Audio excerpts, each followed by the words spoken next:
Մայր տաճարում երեկոյան ժամերգություն է։ Հիշատակվում է համաքրիստոնեական ամենախորհրդավոր ու սրտառուչ արարողություններից մեկը՝ Քրիստոսի թաղումը։ Մայրաթոր Սուրբ Էջմիածնում արարողությունը տեղի է ունենում ամենայն հայոց կաթողիկոս Գարեգին II-ի հանդիսապետությամբ։ Այսօրը ընթերցվող ավետարանական հատվածները պատմում են Քրիստոսի չարչարանքների, մահվան ու թաղման մասին։ Ծաղիկներով զարդարված խորհրդանշական գերեզմանի առջև, որը նշան է նաև եկեղեցու Սուրբ Խորանի, հավատացյալները Տիրոջից խնդրում են, որ զորացնի իրենց հավատքը։ Երբ ընթերցում ենք ավետարանական դրվագը Քրիստոսի խաչելության եւ թաղման, դրանք իրականում ողբերգական պատմություններ են եւ առաջին բառը թերևս որ կարող է գալ մարդու մտքին, այդ պատմությունները կարդալիս պարտությունն է։ Եվ թվում է, թե մի իրավիճակում է Հիսուսը, որտեղ խավար է, լռություն է եւ հենց այդ լռության մեջ է, որ հնչում է Աստծո ձայնը եւ հենց այդ խավարում է, որ Աստված իր լույսը ծագեցնում է այնպես, ինչպես որ արարչագործության ժամանակ Աստված խավարի մեջ էր, երբ ասաց թող լույս լինի եւ լույս եղավ։ Եվ օրվա խորհուրդը ըստ էության բացի նրանից, որ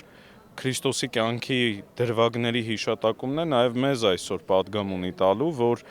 ինչքան էլ որ մեր կյանքում դժվարին ժամանակներ կլինեն եւ վստահ եմ որ կլինեն, ինչքան էլ որ խավարում լինենք, համատարած լռություն տիրի մեր շուրջը, վստահաբար հենց այդ լռության մեջ է լսվելու Աստծո ձայնը եւ հենց այդ խավարում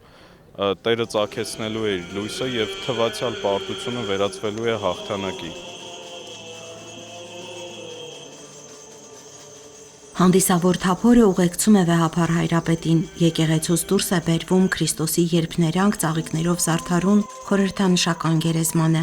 Արդար արեգակը Քրիստոս ստվերոտ կուբի մեջ դրվեց այսօր եւ փառքի ճառագայթը հոր աշխարհի մեջ ծածկվեց վեմով, ասվում է Սուրբ Սահակ Պարթևի օրհնության շարականում։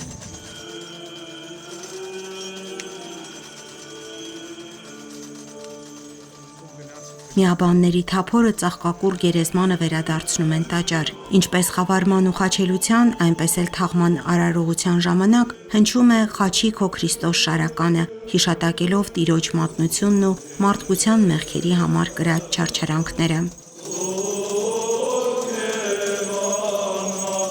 Ամեն տարի որևէ մեկը որ գալիս է թափորին մասնակցելու կամ ուղեկցելու Քրիստոսի խորհրդանշական գերեզմանը, ինքը ընդունում է, որ ինքը այդ պահին Քրիստոսին չարչարակից է դառնում, այդ պահին Քրիստոսի հետ խաչվում է եւ պիտի հետո նաեւ հարություն առնի։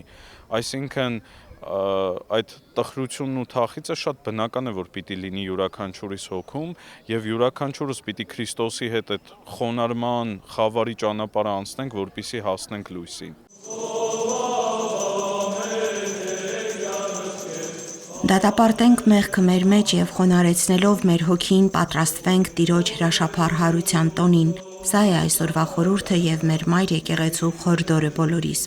Լիաննա Չիչակյան, Վրամ Խանամիրյան, եկեղեցական կյանք։